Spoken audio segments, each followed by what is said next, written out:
All right, it is leg day. Everyone's favorite day.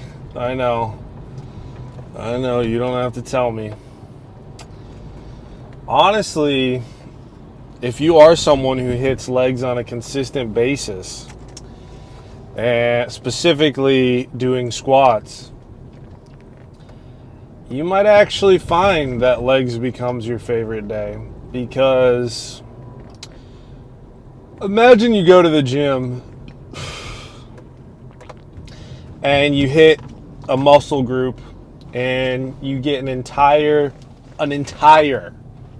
upper body pump. Your leg, your back, your shoulders, your biceps, your triceps, your chest, your abs.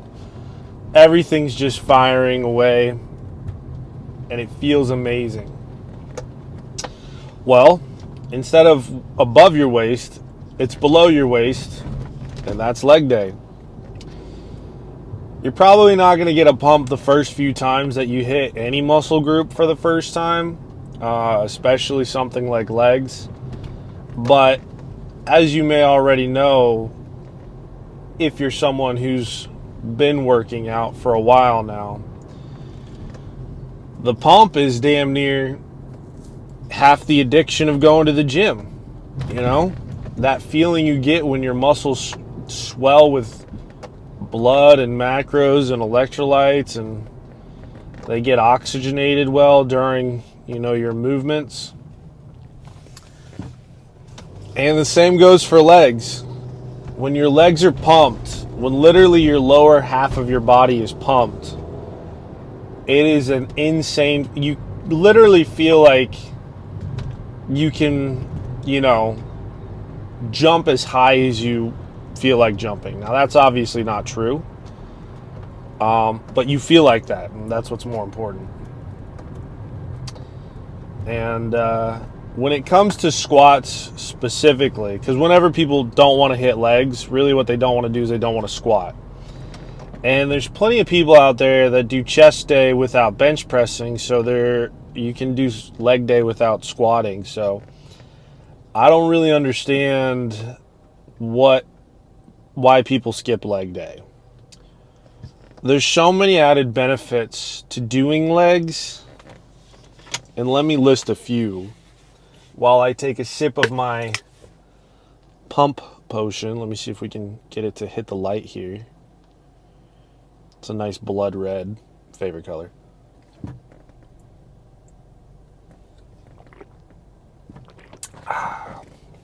Electrolytes, pre-workout, creatine. You're welcome.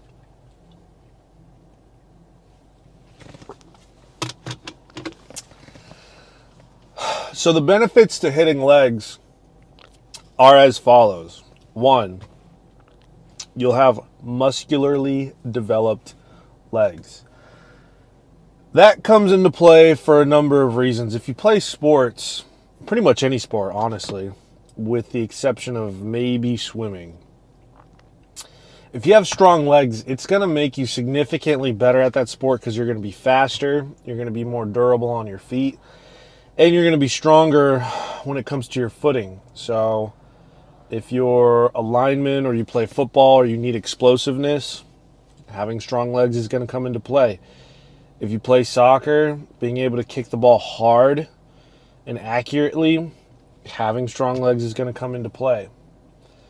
Having good, well-developed leg muscles helps you to kind of control better how you utilize your legs. I don't know if that made sense in the way that I'm trying to make it make sense.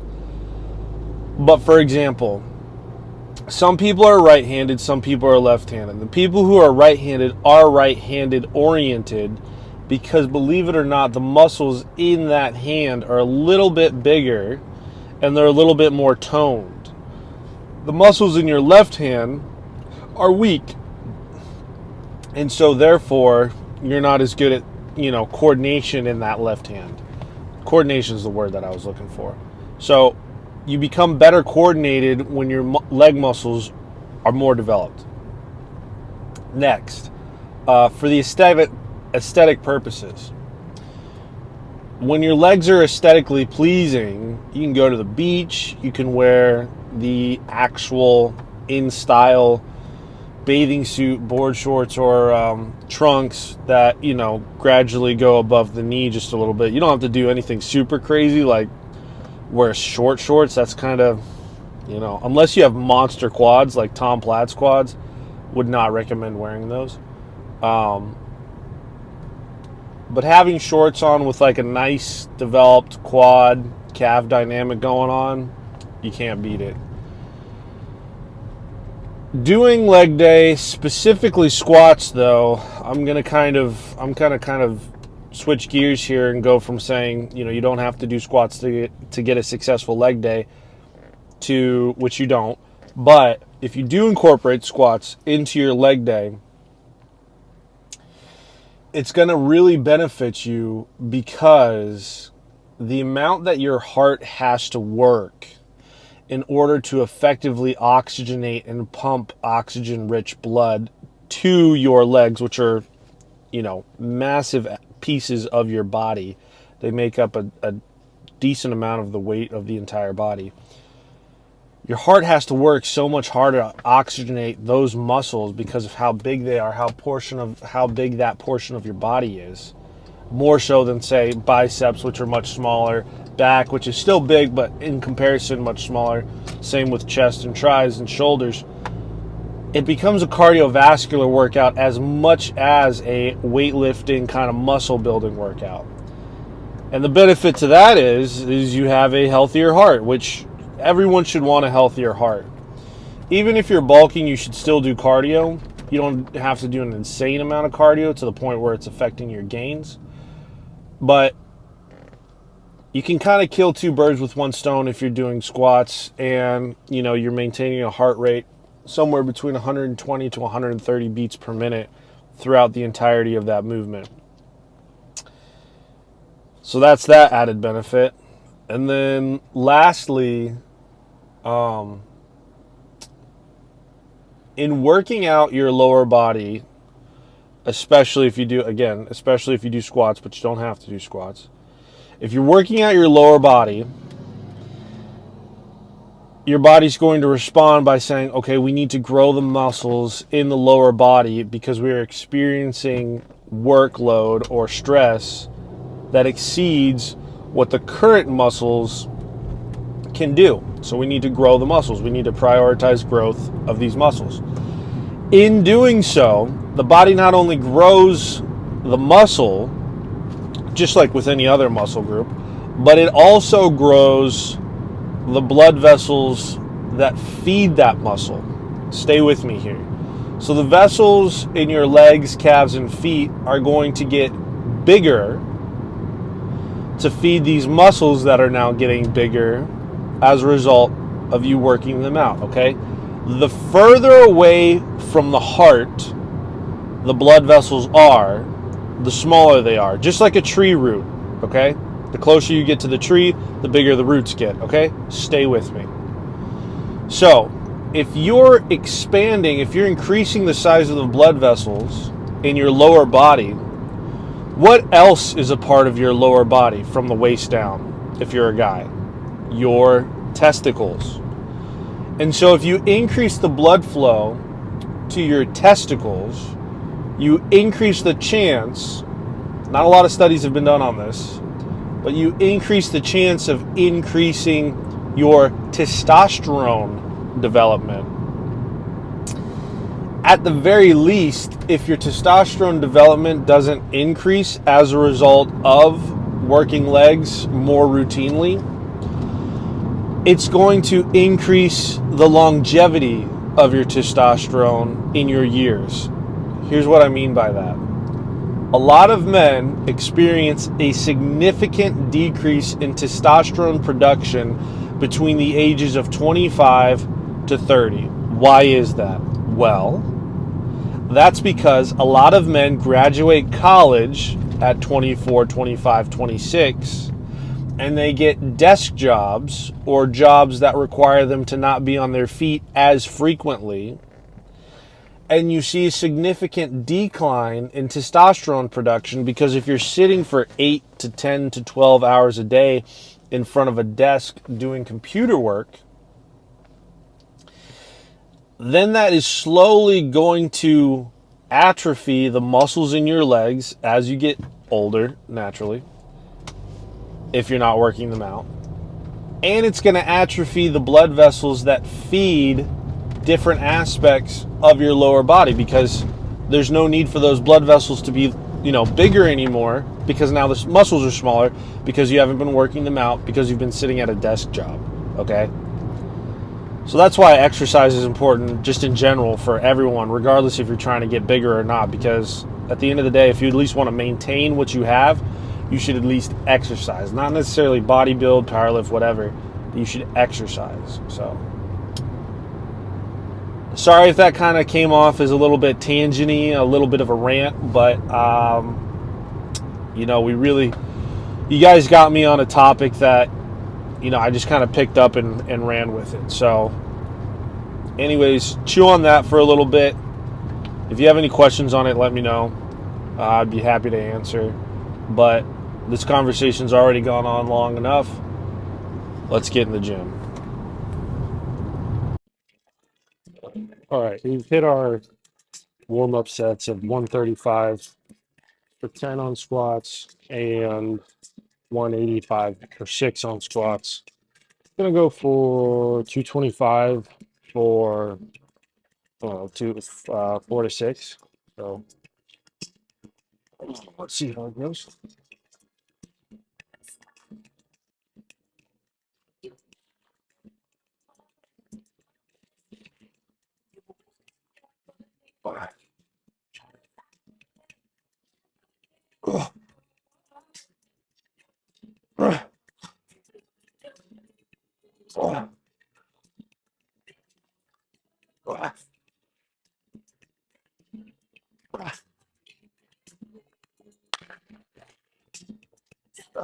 Pretty decent.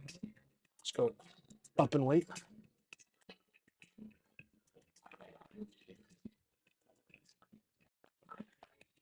This is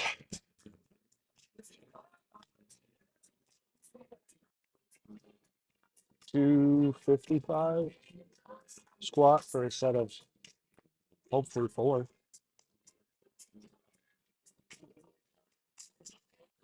Oh.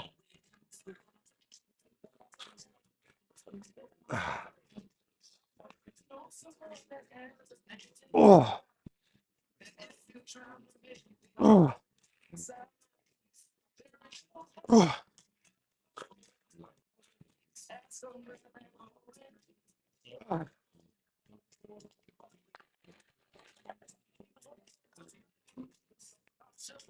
Not the deepest sets, or not the deepest reps, but not terrible since I really haven't done that weight in a while. I moved the camera so you guys can see, but I still don't think you can see. Maybe you can see like in the reflection of the mirror. But I use this bench to kind of like keep my form true without going too deep. But I never really sit down on the bench. If anything, I just kind of like tap down on it and then pop up. I use it as kind of like a marker of when it's time to stand up on squats. Because a lot of people go way too low when they're doing squats and they end up loading all that weight onto their tendons and ligaments, which those are not going to get bigger. Those are just going to snap. And the recovery time on those, depending on the type of injury, if you have the potential for recovery, is very long.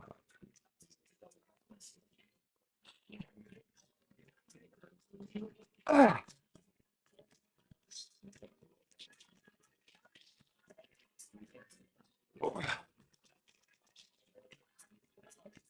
Oh.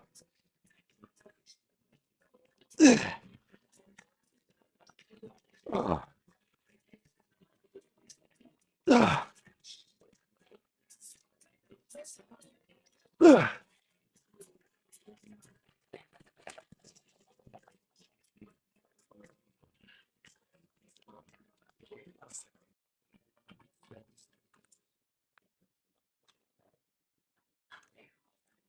This workout is brought to you by, this workout is powered by 2 cream cheese donuts from last night. As you can see, we're about to stack out on the leg extensions. Let's see if we can do it. Just kidding, it's not heavy.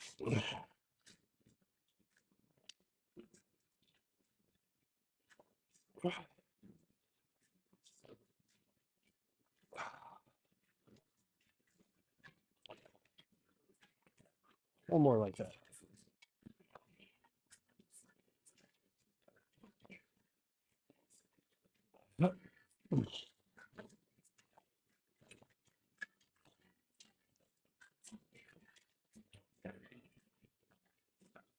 This machine's kind of awkward because, like, you naturally, when you're done, you want to put your hand here.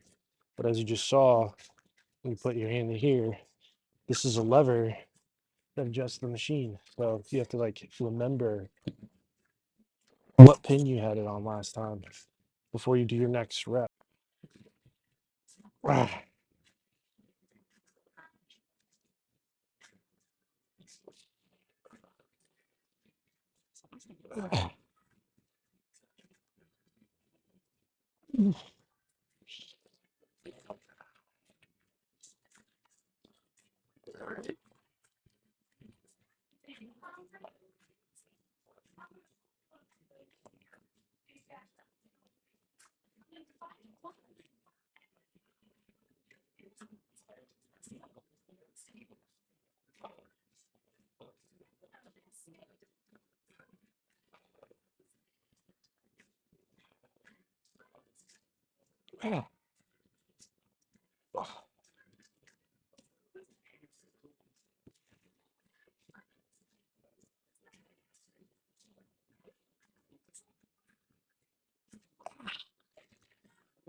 All right, about to do the heavy sets of hamstring curls.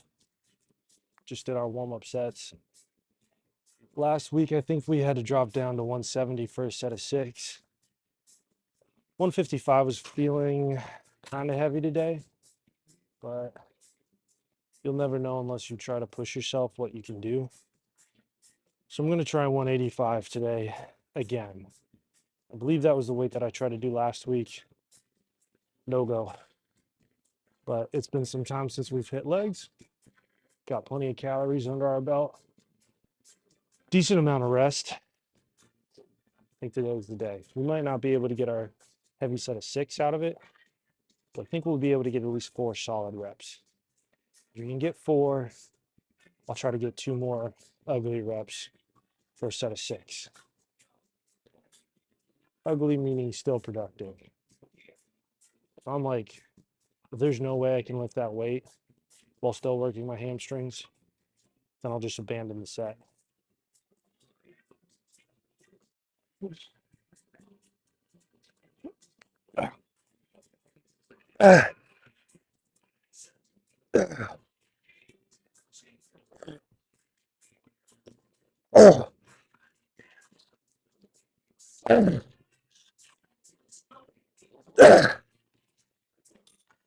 All right, good set.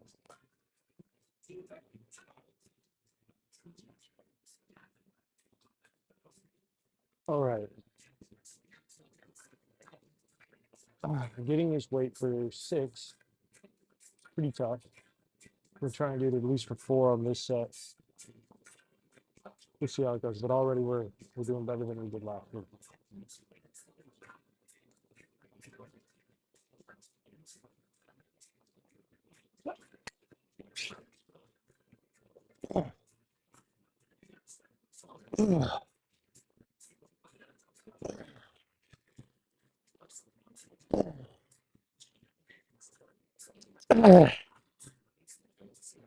Yeah. Ah.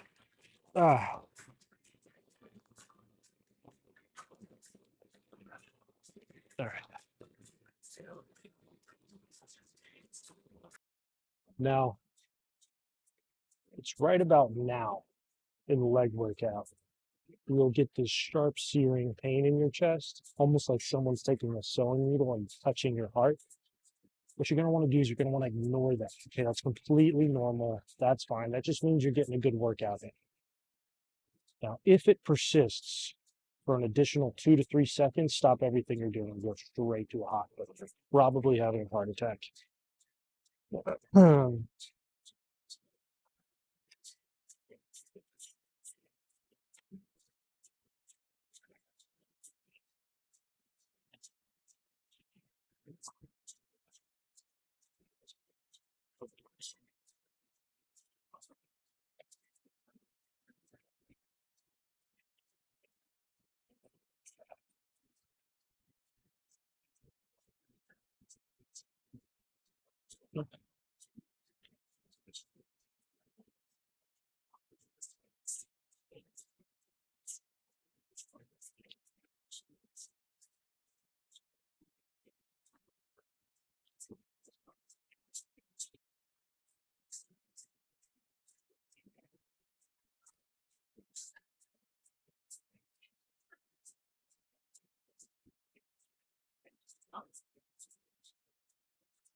Four plates, set of six. Wish I could say that this is my light set, but it is not. It is my heavy set. A lot of people really like to, when they're doing calves, they like to do lightweight for a high multitude of reps. If you spend a good amount of time on your feet, you don't need to do that because you're already doing lightweight for high amount of reps throughout the day. What your calves need is something different than what they're used to, which is heavy load in a short period. Controlled, obviously, good form.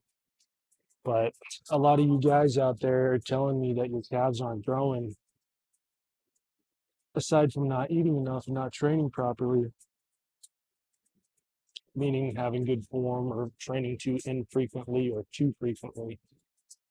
You might not be training heavy enough. And that just goes for any muscle group, not just calves.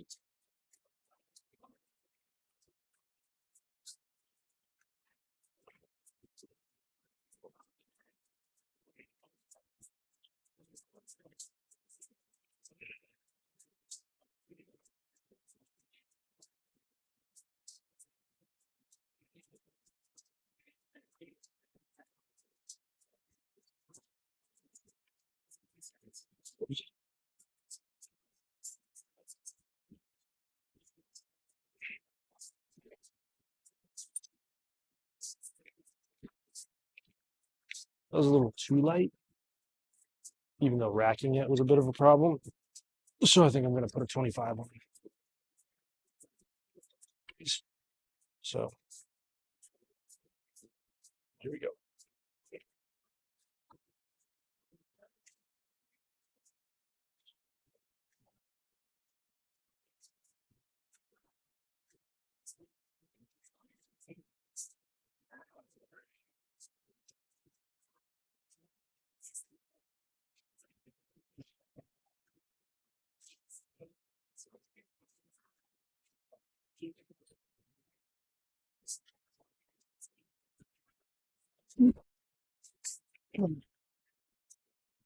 Good stuff.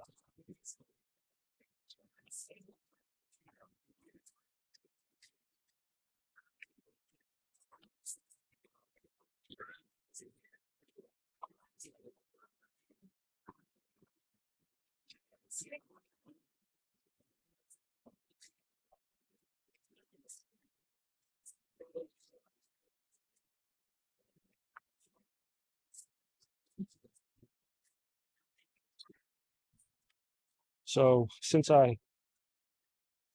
got my since I got my initial heavy set for six pretty easily, and then I increased my weight into the second heavy set. and met expectations on that. Granted, the form was a little ugly, so we'll work on that weight for a while.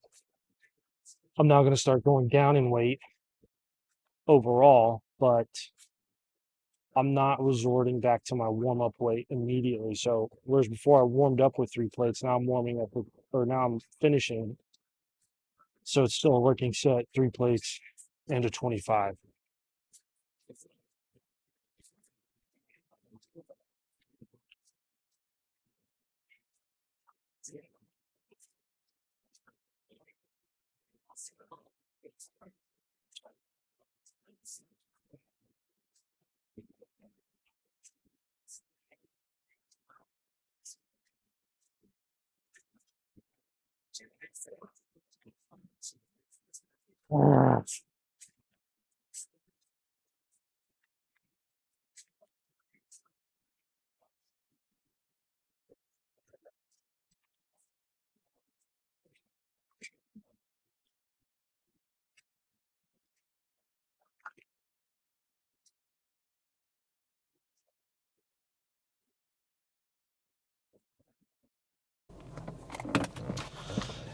Okie doke. Legs are sufficiently worked. I have to say, I was a bit more gassed, taxed earlier into my workout than what I had anticipated being. I've taken a couple of days off from the gym, as you should do, contrary to popular belief. And yeah, I mean, cardio wise. But to be fair, I was working out pretty hard, and I had done heavier weights for heavier reps than what I'm used to doing, or rather what I had done last week on squats. So maybe that had something to do with it. But anyways, I don't want you guys to think that I'm complaining about getting a good workout in or being exhausted, because that's reflective of, working out hard enough. But now I'm going to go home. I'm going to go to the grocery store, get some steaks, prep those for the upcoming week. Probably going to sit on the couch with my ceiling fan on high, cool the fuck off, because as it's starting to get to be spring here in Florida, it's certainly starting to get very bright outside, but it's also getting hot. And so my recoverability will now be prolonged, I think, as far as post-workout goes. Because before, when it was cold outside, you'd leave the gym, you'd get in the car, it'd be chilly, and your body would immediately begin to cool down and heal. But now that it's hotter outside than it is inside the gym, might struggle with that. One other thing that I wanted to say about doing squats is you don't have to do squats to get a successful leg day in. And I'm always saying how people skip leg day because they don't want to do squats. That's really stupid. Don't skip an entire muscle group just because you don't want to do one workout. Do some leg extensions, do some hamstring curls, do those other movements that involve leg muscles with high intensity and heavy weight. And then eventually, when you do build up the courage to do squats, you'll be less anxious at what your performance is going to be like, because you will have been training the muscles that are used to successfully and efficiently do squats. Does that make sense? Good. All right, I'm tired of beating you guys up about squats. I don't mean to rant. Just my final 2 cents on that before we start talking about something else. So anyways, yeah, what am I doing the rest of that? So sitting on the couch, fan on high, gonna cool off, eat some food, gotta go to the grocery store. Probably gonna watch a little Lord of the Rings extended edition, you know. And then I got dinner later tonight with my dad and brothers at I don't know where we're gonna eat, but those knuckleheads, they really like eating at the same place every single time, whereas I'm pretty big on variety. I think I'm gonna eat some. I think I'll have eggs when I get home. I'm probably gonna do about minimum 6 eggs, depending on how hungry I am, which I'm pretty damn hungry, so I know it's gonna be at least 6 eggs. And then definitely some white rice. Or I might save the white rice for later and I might do cereal instead. That actually sounds like a better idea. You can get your different sources of protein from different sources, but the benefit of specifically eggs is the amino acids that are in the yolk. When you eat protein, it breaks down into amino acid. Amino acid is DNA and RNA. These are the building blocks of cellular structuring. So in a way, when you're eating, your eggs, really and truly you should eat eggs with a slightly runny yolk, not a raw yolk, of course, but a slightly runny yolk. It's going to be easier for your body to digest that than if it's fully cooked, because it's obviously a lot more dry. Your body has to then moisturize it to break it down, if you will. But it's a more readily available source of amino acids. Also, the fats that are in the yolk, I wish I had a scientific explanation for it, but there's just something about, it was actually my grandpa who told me this. Nothing is going to get you stronger quicker, especially if you're a natural lifter, than egg yolk. If you're not incorporating egg yolk into your diet, try it out for a month straight. Let me know what you think. And don't do like one egg yolk. Do I think if you weigh, less than 200 pounds or greater than 200 pounds, I think just about everyone can see some degree of benefit from eating a minimum of 4 eggs with the yolk on a daily basis. Try it out. That's all I'm going to say. It's a big game changer, especially as far as recovery goes too. So that's a little bit of a secret. I wish I could tell you guys what I weighed in at today, but I think I'm like 247 right now. So we're making steady progress on the bulk. Shoulders are coming in real nice as far as the front silhouette of my physique goes. Tomorrow will be chest day, so we'll crush that. Chest is coming in real nice, especially like, even though I work top chest pretty aggressively and middle chest pretty aggressively with flies and incline bench press, my bottom chest is really toning up really well. But I think I'll save that conversation for actual chest day. And one thing that I noticed too, or am noticing each day, is the development of my legs from the knee down. And you're probably watching this and you're probably thinking your calves. Calves are mostly the part of it, but like also your shins. You have a pretty strong muscle laterally on the anterior aspect of your shin that also grows when you do movements, if you do them in a controlled rate, when you do calf raises. And so whereas my calves are definitely getting bigger and thicker, so is that muscle in the front. And so I've noticed my legs, more so towards my knee, I'm starting to get a wider circumference. I'm starting to get a nicer, fuller, larger shin and calf area without necessarily expanding the size of my ankles, which would give me kind of like a cankle look and aesthetic, but definitely don't have that going on. I've got a nice, relatively taper, if you will. But there's plenty of more work where that came from. I'm really happy that I was able to hit what was it, 255 for squats today for a set of, I forget if I did 4 or 6, but even if I only did 4, I do know that my form was kind of breaking down as I was doing the heavier set. But that's fine because A, it was really my first time in a really long time doing that heavy set.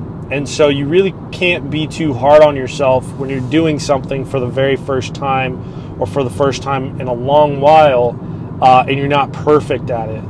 Me doing that set at a less than perfect form is still going to result in growth and progress for the next time that I do it, because my form wasn't grossly terrible. Now, if I'm like arching my back or like humping my back forward, you know, and I'm like, you know, the weight's uneven, the bar's crooked and everything, like, I don't really know how beneficial that's going to be long term as far as like weight goes. You're better off kind of going down in weight a little bit just so that you can clean the form up. So don't forget, breakdown in form is okay to some degree if it means that you're doing a heavier weight that you've never done before, but you really need to be a good judge of whether or not you're breaking down in form so much so to where it's no longer beneficial for those movements. If you're recruiting other movements or unnecessary momentum